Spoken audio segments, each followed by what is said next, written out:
Well, welcome back to the Scout project. Swapping out the fuel filter tonight. The old one. I don't know if it was what was causing the poor running, but it certainly has seen better days. Trouble is, the new one's bigger, and there isn't a whole lot of room where it was. Pulled this piece of line off that went up to the carburetor and found a wonderful little fix. There was one hose clamp on this, on the other piece, and this might look like a barb connector, but it's not barbed. And those of you who use a lot of Bic pens might recognize this as a part of a Bic round stick. Also, all that welding I did on the air cleaner, yeah, she's still leaking. Also got to reset the timing. I had to go at it the other day because I wasn't sure what it was set at, and I noticed the distributor was loose. I played with it for a while, and then it kind of lost its power. It'll only really move in low range first or reverse. Anything else, it just dies out. I did a timing check on it and put it to about, I want to say, 5 degrees. Because that was what I saw online recommended. Seems a little anemic to me, and apparently a lot of people advance it a lot more than that. Well, the old girl's running an awful lot better since I changed that filter, but it's odd. Sometimes it has power, sometimes it doesn't.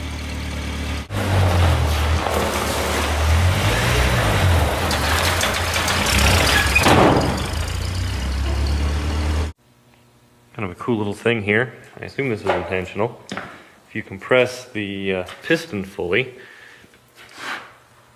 you can just stand it up and slot it into the hole at the top. Control sticks here have a new boot. And I also went ahead and marked what they do in paint pens. They got 2-wheel drive, 4-wheel drive, and low range. It won't let you do 2-wheel drive low range, probably because the rear end's only a Dana 27 and they figured the massive torque from the little 4-cylinder would blow it up. The other thing I fixed is the seat here. Move forward and backward without any provocation because the spring behind this was broken. As you can see, I put a new one in. Now, when I'm driving it, the seat doesn't move. So I want it to, like if my legs suddenly become 8 inches shorter.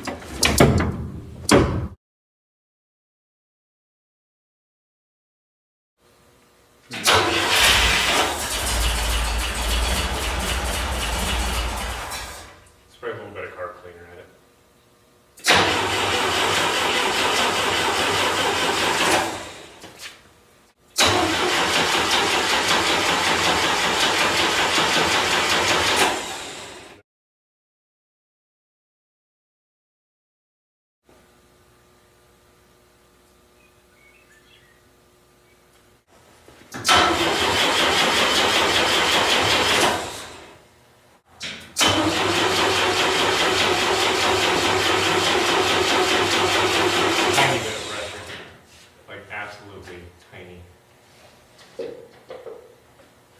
Well, fuel isn't coming out the fuel hose. Tried replacing the pump. The new one didn't pump anything at all. This one's not pumping anything at all. If I put my finger over the end while it cranks, I can feel a very slight change in pressure, but not really much. On an unrelated note, whoever came up with these worthless California Resources Board spec gas cans should be taken out and shot. Alright, so I pulled the fuel line off the carburetor. I tried blowing into it and it wouldn't pass there, and I tried sucking on it and it filled my mouth with gas vapor, so I figured, okay, the valves at least are working. Cranked it again and the fucker started spraying gas. So I just hooked it back to the carb and got this. So I can get the bitch going.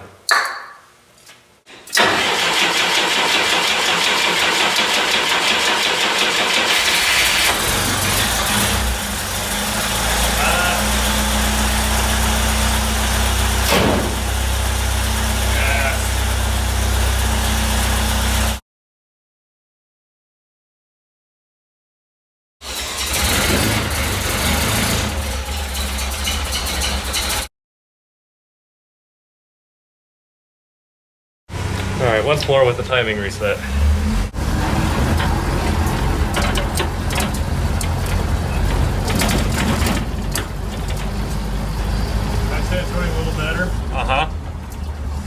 got up a hill in high range. That's something new.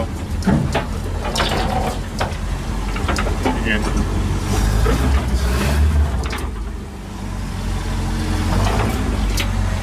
Yeah, it's a lot better. Well, it's just idle down later, but it's actually idling smoothly for a change.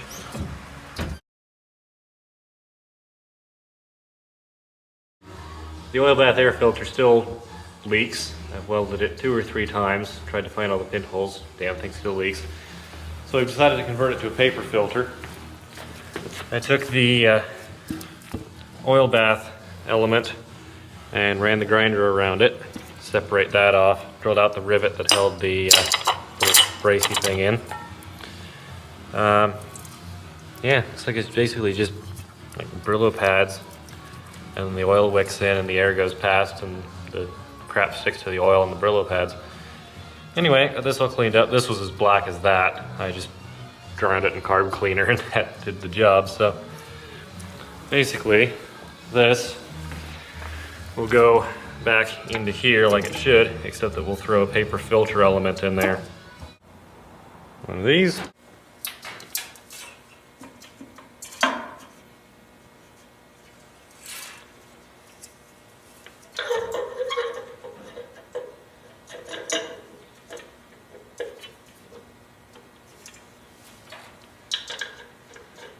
Fits. A little bit of clearance in here for air. Hopefully it's enough. If not, we can cut some holes. Alright, so another wheel coming off. Another set of troublesome lug nuts.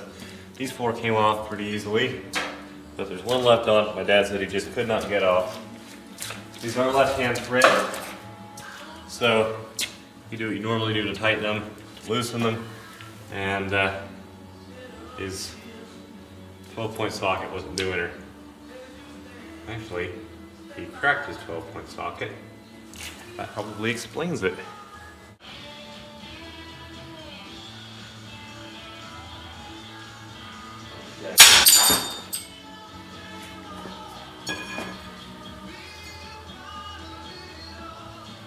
Okay, I'm not entirely sure what just... Oh my god!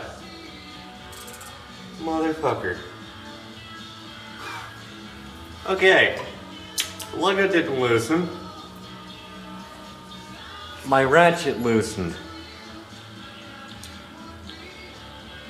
Gotta say, I put this Husky ratchet through hell, but not too surprised at that. Is what it took.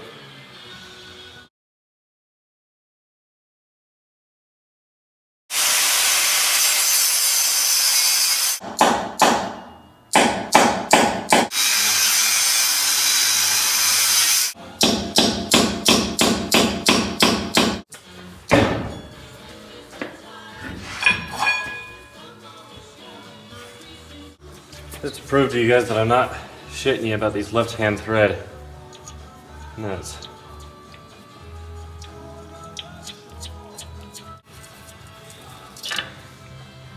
Yep.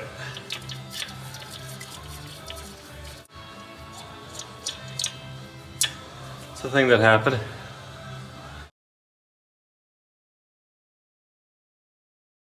So I have this linkage, and this is what goes from the carburetor down to the gas pedal, and our old one is absolutely destroyed.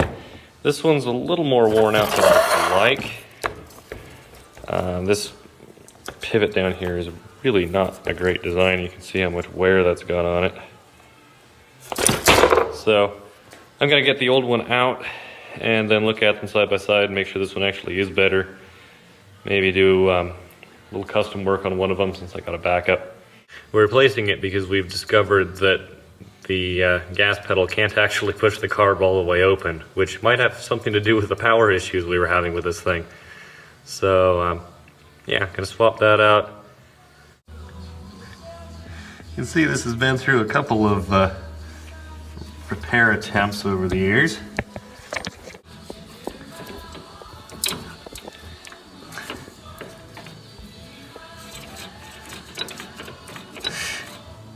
Yep, that's coming out.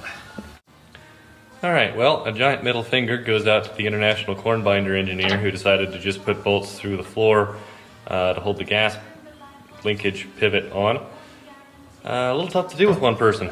The vice grips are for though. And you can see this has been back together with the least of subtlety and care. And the wear on this side is, yeah, it's worse. That has slack. That has,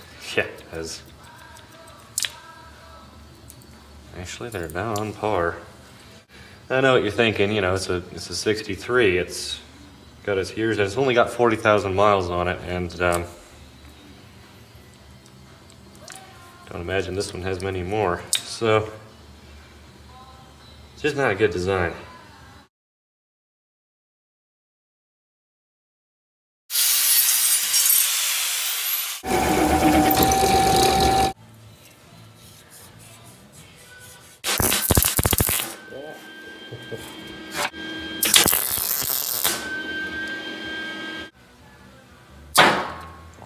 I'm going to take this tickered piece and cut the ends off of it, weld them on, and just trim that short.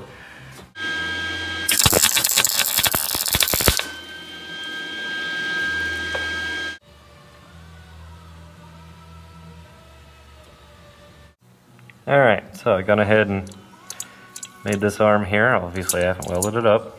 I was just checking it for sizing and all that. The length appears to be as close to perfect as it needs to be. Old girl's not a Steinway. Anyway, now I just gotta get this funky angle into it. Luckily I have this one as a pattern.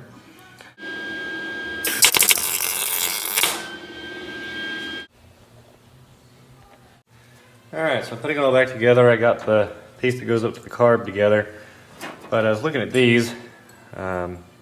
These are the same part, obviously, just from different kits. Anyway, you can see these are pretty hogged out. Actually, the new one's hogged out worse than the old one, which is funny. So, what I'm thinking is I'll just run a little weld where it's knackered and then try and grind it back smooth again.